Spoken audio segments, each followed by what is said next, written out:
नमस्कार, आप देख रहे हैं 7 टीवी भारत। मैं हूं आपके साथ सुशील गिरीश। वीडियो देखें और जुड़िए 7 टीवी भारत के साथ। चैनल को सब्सक्राइब करें, बेल आइकन को प्रेस करें, बने 7 टीवी भारत के परिवार का हिस्सा। आज हम बात करेंगे नीतीश कुमार को लेकर बीजेपी के पास कोई प्लान बी नहीं है। सवाल मोदी सरकार का भी तो है। बिहार विधानसभा चुनाव के बाद अगर एनडीए जीतती है तो क्या एक बार सीएम नीतीश कुमार ही बनेंगे? यह सवाल आज बिहार ही नहीं देश की जनता के बीच उलझा हुआ है। गृह मंत्री अमित शाह के एक बयान को लेकर विपक्ष तरह तरह की बातें कर रहा है, पर क्या यह संभव है कि बीजेपी नीतीश कुमार को फिर सीएम बनने से रोक ले? दिल्ली के एक बहुत पुराने पत्रकार जो अब मशहूर यूट्यूबर बन चुके हैं, पटना के एक मैदान में जुटी लड़कियों से मिलते हैं। ये सभी लड़कियां राज्य के सुदूरवर्ती इलाकों से पुलिस भर्ती की तैयारी के लिए पटना आई हुई हैं। किसी कोचिंग सेंटर में वे क्लास लेती हैं और फिजिकल टेस्ट के लिए मैदान में कुछ एक्सरसाइज वगैरह कर रही हैं। इस पुराने पत्रकार से बातचीत करते हुए लड़कियां खुलकर नीतीश कुमार को वोट देने की बात करती हैं। ये पत्रकार महोदय आमतौर पर बीजेपी विरोधी के रूप में जाने जाते हैं। करीब 2 से 3 दर्जन लड़कियों के बीच उन्हें केवल 2 लड़कियां ऐसी मिलती हैं जो एक बार जन स्वराज पार्टी को आजमाना चाहती हैं। हालांकि ये दोनों लड़कियां भी नीतीश कुमार से प्रभावित हैं। कहानी सुनाने का मतलब सिर्फ इतना है कि बिहार में बीजेपी 20 साल से मुख्यमंत्री की कुर्सी पर नीतीश कुमार यूं ही नहीं कब्जा जमाए हुए हैं। यूं ही नहीं, कम विधायक होते हुए भी बीजेपी हो या आरजेडी, थाली में सजाकर सीएम की कुर्सी उन्हें भेंट करने को तैयार रहते हैं। दरअसल नीतीश कुमार राजनीति के मंझे हुए खिलाड़ी हैं। उन्होंने बिहार में ईबीसी वोटर्स और महिला वोटर्स का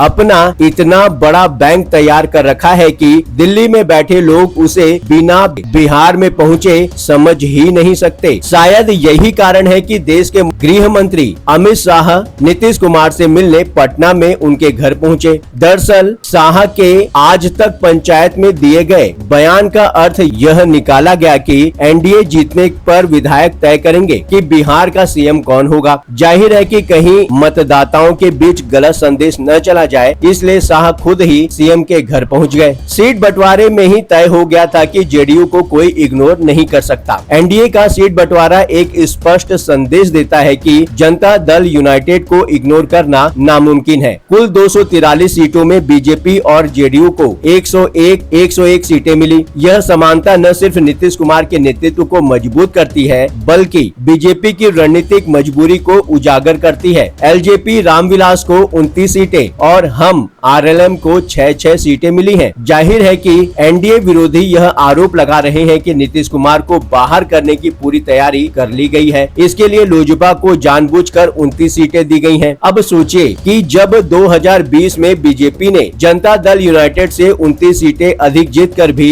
सीएम नीतीश कुमार को ही बनाया था। अगर नीतीश कुमार को किनारे लगाने की मंशा होती तो 2020 के आधार पर उनकी सीटें कम कर दी गई होती, पर ऐसा नहीं किया गया। जो लोग महाराष्ट्र और एकनाथ शिंदे का उदाहरण देते हैं, उन्हें समझ लेना चाहिए कि वहां पर चुनाव के पहले ही एकनाथ शिंदे की पार्टी शिवसेना को बीजेपी से कम सीटें देकर यह जता दिया गया था कि बीजेपी हर हाल में बड़ा भाई ही है। पर बिहार में बीजेपी को ऐसा करने की हिम्मत नहीं हुई। न नीतीश कुमार एकनाथ शिंदे हैं और न ही बिहार में बीजेपी के पास कोई फडणवीस। नीतीश कुमार देश के एक बड़े नेता रहे हैं। कभी उनकी गिनती प्रधानमंत्री पद के दावेदार में होती थी। 2022 में फडणवीस ने शिवसेना फोड़ी, शिंदे को सीएम बनाया। नीतीश कुमार किसी पार्टी को तोड़कर एनडीए में नहीं आए हैं। नीतीश कुमार का कुर्मी कोयरी यानी कि ईबीसी वोट 40% बीजेपी के मुकाबले आज भी बड़ा है। नीतीश कुमार ने 9 बार सरकार बदली, लेकिन जेडीयू कभी नहीं टूटा,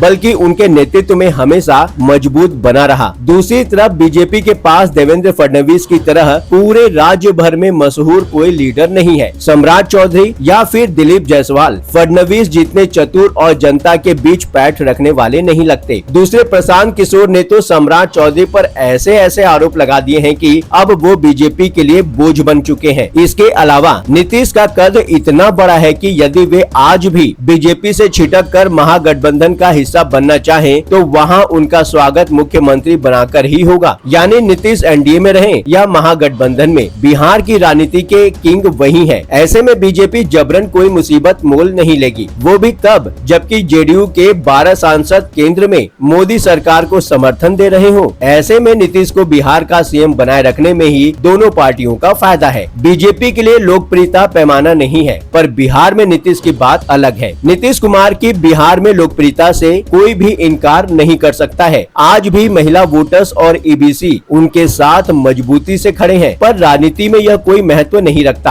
आपको याद होगा कि मध्य प्रदेश में शिवराज सिंह चौहान कितने लोकप्रिय मुख्यमंत्री थे। महिलाओं के बीच भी वो लोकप्रिय थे, पर चुनाव जीतने के बाद उन्हें हटाने में बीजेपी ने तनिक भी हिचकिचाहट नहीं दिखाई। इसी तरह महिलाओं के खाते में हर महीने कैश पहुंचाने की स्कीम और कई लोक कल्याणकारी योजनाओं को लागू करने को लेकर महाराष्ट्र के तत्कालीन मुख्यमंत्री एकनाथ शिंदे को भी हटाने में बीजेपी ने देर नहीं लगाई। जाहिर है कि विपक्ष इन दोनों उदाहरणों को लेकर बीजेपी को आए दिन घेरता रहता है। इसी आधार पर विपक्ष कहता है कि चुनाव के बाद नीतीश कुमार को बीजेपी एकनाथ शिंदे बना देगी। पर क्या आप यह समझ सकते हैं कि एकनाथ शिंदे के पास महाराष्ट्र में और शिवराज सिंह चौहान के पास मध्य प्रदेश में किसी के साथ जाने का कोई विकल्प ही नहीं था, जबकि बिहार में ऐसा नहीं है। बीजेपी यह अच्छी तरह से समझती है कि चुनाव परिणाम आने के बाद नीतीश कुमार कभी भी महागठबंधन की ओर जा सकते हैं और यह भी तय है कि आरजेडी उन्हें सीएम की कुर्सी सौंप देने के लिए एक पांव पर तैयार हो जाएगी। ऐसी दशा में बीजेपी कोई भी ऐसा काम नहीं करने वाली है, जो शायद यही कारण है कि चुनाव के बाद नीतीश कुमार का महत्व बना रहेगा। अमित शाह ने क्या कहा जिसके चलते बढ़ गई है हलचल, सबसे पहले हम इसको समझते हैं। दरअसल हुआ ये कि विपक्ष ने शाह के बयान को लपक लिया। मीडिया में तमाम तरीके से अटकलें लगाई जाने लगी। माहौल को भांपते हुए गृह मंत्री अमित शाह ने सीएम नीतीश कुमार के सीधे घर पहुंचकर इस चर्चा को विराम देने की कोशिश की है। पर क्या तार्किक तौर पर ऐसा संभव है कि विधानसभा चुनाव के बाद नीतीश कुमार को बीजेपी किनारे लगा सके? दरअसल 16 अक्टूबर को पटना के एक प्रमुख सभागार में पंचायत आज तक बिहार कार्यक्रम में अमित शाह ने एनडीए की रणनीति पर खुलकर बात की। कार्यक्रम के दौरान उनसे आज तक ने पूछा